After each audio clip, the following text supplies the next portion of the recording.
Hola, ¿qué tal? Qué gusto que nos acompañe. Desde las 6 que estuvo con nosotros en la oración, le damos gracias a Dios porque estuvo con nosotros. El tema de hoy que Ecos Cotidianos en el 2007 mencionó es lo débil del mundo. Primero los Corintios capítulo 1, 18 al 31. Pero en especial el versículo 27. Sino lo necio del mundo escogió Dios para avergonzar a los sabios, y lo débil del mundo escogió Dios para avergonzar a lo fuerte. Es algo que el miércoles yo, en el llamado que hizo Jesús a seguirle, comenté del apóstol Pablo, ¿no? Los discípulos, cuando los llama al Señor a seguirle, pues eran, como dice MacArthur, ¿no? Hombres comunes y corrientes, ¿no? Con todas las debilidades que pudiera haberse visto en ellos, ¿no? Y que esto lo sabía Jesús, ¿no? Si a nosotros nos hubieran encomendado a escoger a los grandes personajes, probablemente nosotros hubiéramos escogido a gente con mucho talento, con mucho conocimiento en un panorama mundial y sin duda hubiéramos seguido un criterio diferente, incluso lo que Jesús hizo. Por sus debilidades no habría sido escogido quizás a muchos de ellos. Si citamos algunos ejemplos de lo que hemos visto en los seres humanos, por ejemplo, Beethoven, considerado el más grande compositor o de los más grandes compositores de la música clásica. Él era sordo, mientras que Händel y Bach compusieron lo mejor de su música estando ciegos. Demóstenes, el más grande orador de la Grecia antigua, fue tartamudo en su juventud.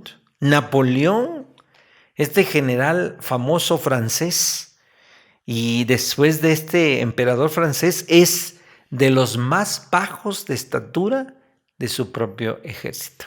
Por eso él podría decir que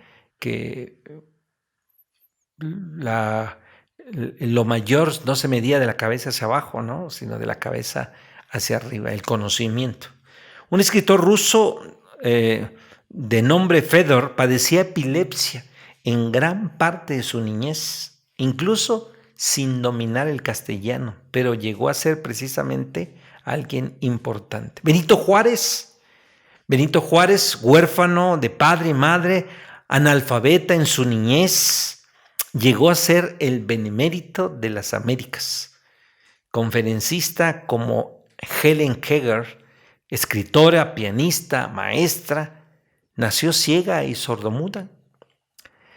Y podríamos añadir una serie de listas, una serie de nombres a la lista, por supuesto, en donde hubo limitaciones físicas, pero no impidieron que lograr las grandes hazañas que se propusieron, ya sea en el arte, ya sea en la ciencia, ya sea en la literatura. El propio apóstol Pablo decía, ¿no? Se quejaba de un aguijón en su carne, que probablemente, dicen algunos teólogos, haya sido algún malestar físico, algún problema de enfermedad, aunque nunca se sabe exactamente qué tenía el apóstol Pablo.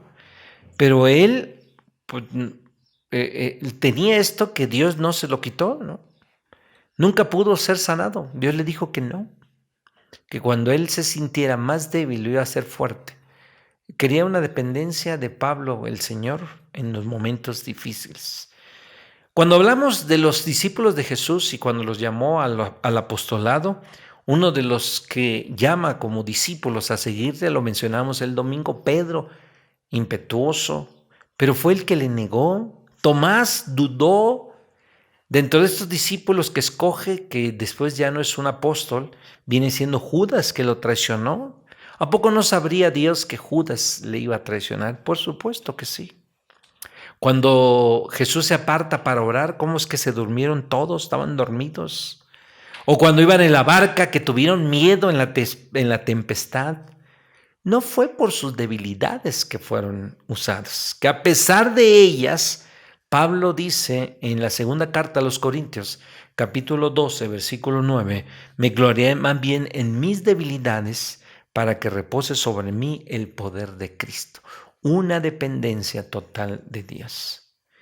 Si tu debilidad no tiene que ser algo que impida servirle al Señor, hazlo con el corazón.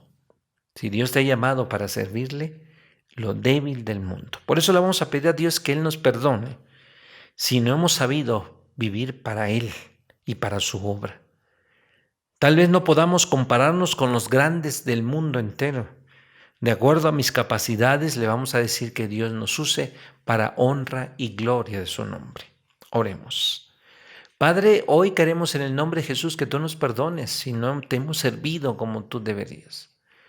No descansa en todo el conocimiento, en la manera que me desenvuelvo, más bien me doy cuenta de mis debilidades y hasta pregunto qué vistes en mí como para que tú me hayas llamado y que ahora soy tu discípulo y que tengo que hacer más discípulos. Ayúdame para poder hacerlo. En el nombre de Jesucristo, en ese nombre oramos. Amén.